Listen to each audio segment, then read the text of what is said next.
और भाई लोग कैसे हैं आप सभी लोग। लास्ट क्लास में हमने स्टार्ट किया था लाइफ प्रोसेस, और लाइफ प्रोसेस के अंदर हमने ऑलरेडी डील कर लिया था प्लांट के अंदर न्यूट्रिशन को।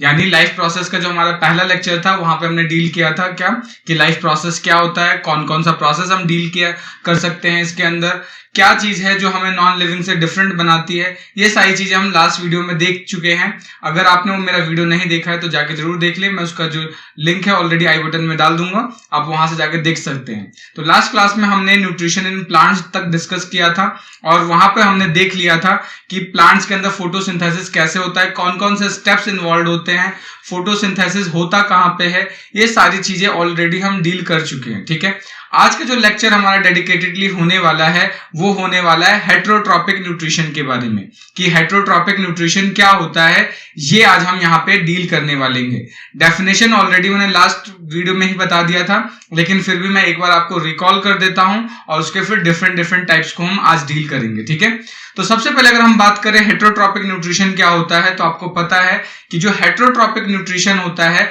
वो एक ऐसा मोड ऑफ न्यूट्रिशन है जहां पर कोई भी ऑर्गेनिज्म अपने फूड के लिए किसी दूसरे ऑर्गेनिज्म पे डिपेंड रहता है। यानी कि यहाँ पे कोई भी ऑर्गेनिज्म क्या होगा, फूड के लिए दूसरे ऑर्गेनिज्म पे डिपेंड रहेगा, दूसरे ऑर्गेनिज्म या प्लांट पे, क्योंकि वो अपना फूड खुद से प्रिपेयर नहीं कर सकता, वो सिंपल इनऑर्गेनिक मॉलिक्यूल से फूड प्रिपेयर नहीं कर सकता, इसलिए उसको किसी प्लांट पे या किसी दूसरे सेकेंडरी एनिमल्स पे डिपेंड रहना पड़ता है फूड के लिए। तो आज हम डील करेंगे कि हेटेरोट्रॉपिक न्यूट्रिशन के कितने टाइप हो सकते हैं, कौन कौन से डिफरेंट टाइप हैं, वो सारी चीजें आज हम डील करने वाले हैं। तो यहाँ पे मैंने ऑलरेडी स्लाइड बना रखी है, स्लाइड में आप देख रहे हो कि मैंने हेटेरोट्रॉपिक न्यूट्रिशन को 3 पार्ट में डिवाइड किया है। एक है आपका होलोजोइक, फिर है सैप्रोफिटिक, और तीसरा है पैरासिटिक। यानी 3 टाइप का न्यूट्रिशन होता है, होलोजोइक, सैप्रोफिटिक एंड पैरासिटिक। तो सबसे पहले आज हम बात करेंगे होलोजोइक न्यूट्रिशन के बारे में। तो समझते हैं होलोजोइक न्यूट्रिशन क्या होता है। होलोजोइक न्यूट्रिशन एक ऐसा मोड ऑफ न्यूट्रिशन है जहां पर फूड को पहले इंजेस्ट किया जाता है, यानी बॉडी के अंदर फूड को पहले लिया जाता है, और जैसे ही फूड बॉडी के अंदर आ जाता है उसके बाद जितना भी मेजर प्रोसेस है डाइजेशन का वो बॉडी के अंदर होता है। यानी कि यहाँ पे डाइजेशन बॉडी के अंदर होगा, तो पहले फूड को फर्स्ट इंजेस्ट किया जाता है, उसके बाद डाइजेशन का सारा प्रोसेस बॉडी के अंदर होगा। तो अगर मुझे इसको डिफाइन करना होगा तो कैसे डिफाइन करेंगे, तो इसमें क्या होगा, the food is first ingested and then digestion takes place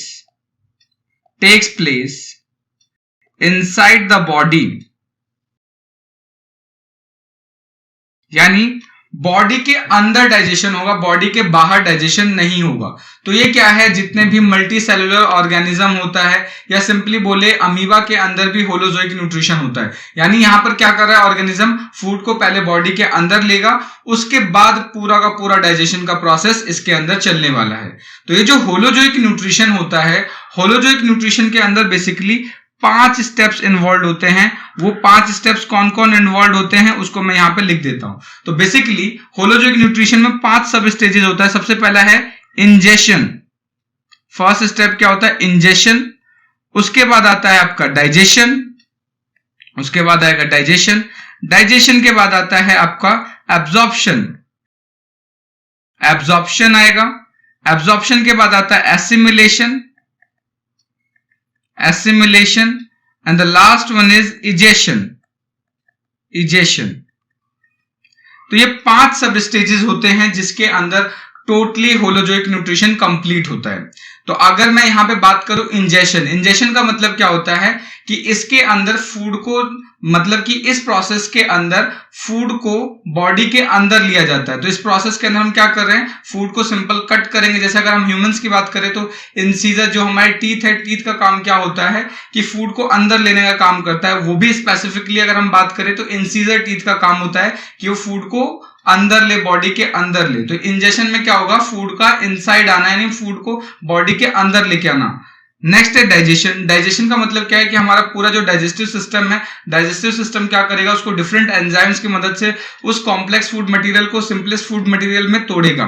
उसके बाद एब्जॉर्प्शन का मतलब क्या है, जो भी डाइजेस्टेड फूड है उसका फिर धीरे धीरे बॉडी क्या करेगी, उसको एब्जॉर्ब कर लेगी। अगर हम बात करें तो हमारे स्मॉल इंटेस्टाइन में विलाई प्रेजेंट होते हैं जो एब्जॉर्प्शन में हेल्प करते हैं। और उसके बाद जो एब्जॉर्ब फूड है, उस एब्जॉर्ब फूड का फिर क्या होता है, एसिमिलेशन होता है, मींस कि उसको एसिमिलेट किया जाता है सो दैट कि उससे एनर्जी रिलीज हो सके, और बाकी जो वेस्ट बचता है उसको बॉडी के बाहर एलिमिनेट कर दिया जाता है। इस प्रोसेस को हम क्या बोलते हैं, इजेशन बोलते हैं। तो पूरा का पूरा होलोजोइक न्यूट्रिशन क्या है, 5 सब स्टेजेस में कंप्लीट होता है। और इसका एग्जाम्पल क्या हो जाएगा, अमीबा, अमीबा में देखने को मिल सकता है, ह्यूमंस में देखने को मिल सकता है, और जितने भी कॉम्प्लेक्स ऑर्गेनिज्म है उसके अंदर होलोजोइक टाइप ऑफ न्यूट्रिशन आपको देखने को मिलेगा। तो होलोजोइक क्या है, एक ऐसा मोड ऑफ न्यूट्रिशन जहां पे पहले फूड को इंजेस्ट किया जाता है और उसके बाद डाइजेशन होता है, वो बॉडी के अंदर होता है। नेक्स्ट अब बात करते हैं सैप्रोफिटिक। सैप्रोफिटिक एक ऐसा मोड ऑफ न्यूट्रिशन है जहां पर कोई भी ऑर्गेनिज्म किसी डेड डिकेइंग मटेरियल पे डिपेंड रहता है अपने न्यूट्रिशन के लिए, अपने फूड के लिए। यहां पे जो भी ऑर्गेनिज्म है वो ऑर्गेनिज्म अपना फूड कहां से गेन करेगा, डेड डिकेइंग मटेरियल से। तो इसमें हम कैसे लिखेंगे, the mode of nutrition, the mode of nutrition, nutrition in which an organism depends on dead decaying material for their food, ठीक है, इज कॉल्ड सैप्रोफिटिक न्यूट्रिशन, या फिर जो ये गेन करते हैं उनको बोलते हैं सैप्रोफाइट्स। ठीक है, तो सैप्रोफिटिक न्यूट्रिशन क्या है, एक ऐसा मोड ऑफ न्यूट्रिशन जहां पर कोई भी ऑर्गेनिज्म डेड डिकेइंग मटेरियल से फूड लेता है। जैसे कि आपने घर में देखा होगा कि अगर ब्रेड को कुछ समय तक के लिए छोड़ दें तो उसके ऊपर क्या है, कुछ फंगस लगना स्टार्ट हो जाता है। सेम एज पिकल्स होते हैं, यानी अचार होता है, उसको कुछ समय तक के लिए छोड़ दो या वैसे खुला छोड़ देते तो उसके अंदर हम क्या देखते हैं, एक सफेद सफेद फफूंद लग जाती है। तो ये क्या है, वो डेड डिकेइंग, यानी वो डिके हो रहा है फूड। तो उसके ऊपर जो भी ऑर्गेनिज्म ग्रो करते हैं उनको बोलते हैं सैप्रोफाइट्स, और उनके मोड ऑफ न्यूट्रिशन को क्या बोलेंगे, सैप्रोफिटिक न्यूट्रिशन। तो सैप्रोफिटिक में क्या होता है, ऑर्गेनिज्म अपने न्यूट्रिशन के लिए, फूड के लिए डेड डिकेइंग मटेरियल पे डिपेंड रहता है। तो एग्जांपल क्या हो जाएगा इसका, जैसे कि राइजोपस हो गया, म्यूकर हो गया, ठीक है, ये सारे जो फंजाई हैं वो फंजाई इसमें आते हैं। तो अब यहां पर आपको ध्यान रखना है, क्योंकि एक कॉम्प्लेक्स मोड ऑफ न्यूट्रिशन नहीं है, यहां पे जो ऑर्गेनिज्म होता है वो सिंपलेस्ट होता है, तो उसके अंदर हमारे जैसा कॉम्प्लेक्स डाइजेस्टिव सिस्टम नहीं होता। तो यहां पर क्या होगा, ये ऑर्गेनिज्म पहले क्या करते हैं, अपने बॉडी से एंजाइम बाहर निकालते हैं और उस डेड डिकेइंग मटेरियल को अच्छे से डाइजेस्ट करते हैं और फिर उसको एब्जॉर्ब कर लेते हैं। इसलिए इस टाइप के न्यूट्रिशन को हम सैप्रोफिटिक या सिंपली बोल सकते हैं कि इसको एब्जॉर्प्टिव टाइप ऑफ न्यूट्रिशन भी बोलते हैं। इसको हम एब्जॉर्प्टिव टाइप ऑफ न्यूट्रिशन भी बोल सकते हैं, इसको हम एब्जॉर्प्टिव टाइप ऑफ न्यूट्रिशन भी बोल सकते हैं, क्योंकि यहां पर फूड का एब्जॉर्प्शन होता है, डायरेक्टली वो एब्जॉर्ब कर लेता है कोई भी डेड डिकेइंग मटेरियल। इसलिए आप देखते हो कि कोई भी डेड डिकेइंग मटेरियल है उससे क्या होता है, एक फाउल स्मेल आती है, गंदी स्टिकी सी स्मेल आती है। क्यों, क्योंकि वो एंजाइम बाहर वर्क कर रहा होता है, फूड को डाइजेस्ट कर रहा होता है, इसलिए इतना स्टिकी या स्टिंकी आप स्मेल आप फील कर सकते हो या फाउल स्मेल फील कर सकते हो। तो सैप्रोफिटिक समझ में आ गया होगा, अगर कोई डाउट आ रहा है तो कमेंट करके जरूर पूछे मेरे से। तो ये सैप्रोफिटिक हो गया। एंड जो नेक्स्ट है वो है parasitic. Parasitic mode of nutrition क्या होता है, ये एक ऐसा मोड ऑफ न्यूट्रिशन होता है जहां पर कोई भी ऑर्गेनिज्म या कोई भी माइक्रो ऑर्गेनिज्म किसी लाइव या सिंपली बोले जिंदा ऑर्गेनिज्म पे डिपेंड रहता है अपने फूड पे, और इस जिंदा ऑर्गेनिज्म को बोलते हैं हम होस्ट। यानी कि अगर मुझे इसको डिफाइन करना हो तो कैसे डिफाइन कर सकता हूं, एक ऐसा मोड ऑफ न्यूट्रिशन जहां पर कोई भी ऑर्गेनिज्म किसी लाइव या किसी होस्ट पे डिपेंड रहता है अपने फूड के लिए, तो उसको बोलते हैं पैरासिटिक मोड ऑफ न्यूट्रिशन। तो कैसे डिफाइन करेंगे, in this mode of nutrition organism depends on host for their food, यानी होस्ट पे डिपेंड करता है। एक चीज आपको ध्यान रखना है, यहां पर जो ऑर्गेनिज्म है वो होस्ट को किल नहीं करता। अगर वो किल कर देगा तो उसे प्रिडेशन बोल देंगे, लेकिन यहाँ पे वो किल नहीं करता, बस उस पर फूड लेने के लिए डिपेंड रहता है, मारता नहीं है, बट धीरे धीरे उसको इकोलॉजिकली वीक करना स्टार्ट करता है। तो यहाँ पे किल नहीं करता। जैसे कि एग्जाम्पल में आ जाएगा लाइस आ जाएगा, अमरबेल आ जाएगा, अमरबेल हो गया, ठीक है। उसके अलावा लीच आ गया, ठीक है। ये सारे के सारे क्या हैं, आपके पैरासाइट कहलाते हैं। आपको यहाँ पे ध्यान रखना है, मॉस्किटो को हम पैरासाइट नहीं बोलते हैं, ठीक है। उसके बाद पैरासिटिक मोड ऑफ न्यूट्रिशन दो टाइप का होता है। अगर हम बात करें पैरासिटिक मोड ऑफ न्यूट्रिशन की, तो पैरासिटिक मोड ऑफ न्यूट्रिशन दो टाइप का होता है।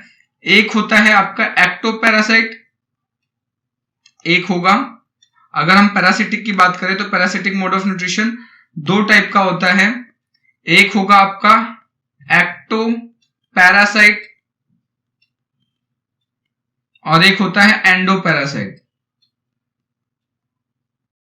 यानी पैरासाइट दो टाइप के होते हैं, एक है एक्टोपैरासाइट और एक है एंडोपैरासाइट। एक्टोपैरासाइट का मतलब क्या होता है, ऐसे पैरासाइट जो बॉडी के बाहर प्रेजेंट होता है, यानी प्रेजेंट आउटसाइड द बॉडी, ये बॉडी के बाहर होता है। और एंडोपैरासाइट क्या होगा, present inside the body, present inside the body, ये बॉडी के अंदर प्रेजेंट होता है। एक्टोपैरासाइट का एग्जांपल अभी हमने देखा, लाइस हो सकता है, बेड बग हो सकता है, ये सारे के सारे क्या है, एक्टोपैरासाइट है। एंडोपैरासाइट का एग्जांपल हो सकता है टेपवर्म, टेपवर्म, लिवर फ्लूक, ये क्या है, पैरासिटिक न्यूट्रिशन यानी एंडोपैरासाइट के एग्जांपल हो जाएंगे। तो ये क्या थे, तीन टाइप के डिफरेंट मोड्स थे किसके, हेटेरोट्रॉपिक न्यूट्रिशन के। कौन कौन सा हो सकता है, होलोजोइक हो सकता है, सैप्रोफिटिक हो सकता है और तीसरा पैरासिटिक हो सकता है। होप आपको यहां तक चीजें समझ में आ गई होंगी। मिलते हैं नेक्स्ट वीडियो में। नेक्स्ट वीडियो के अंदर हम डील करेंगे न्यूट्रिशन इन अमीबा। अगर आपको कोई डाउट है तो कमेंट करके जरूर बताएं, अपने दोस्तों के साथ इस वीडियो को शेयर करें सो दैट कि उसको वो भी अपने कॉन्सेप्ट को क्लियर कर सकते हैं। मिलते हैं नेक्स्ट वीडियो में, तब तक के लिए जय हिंद एवरीवन, थैंक यू।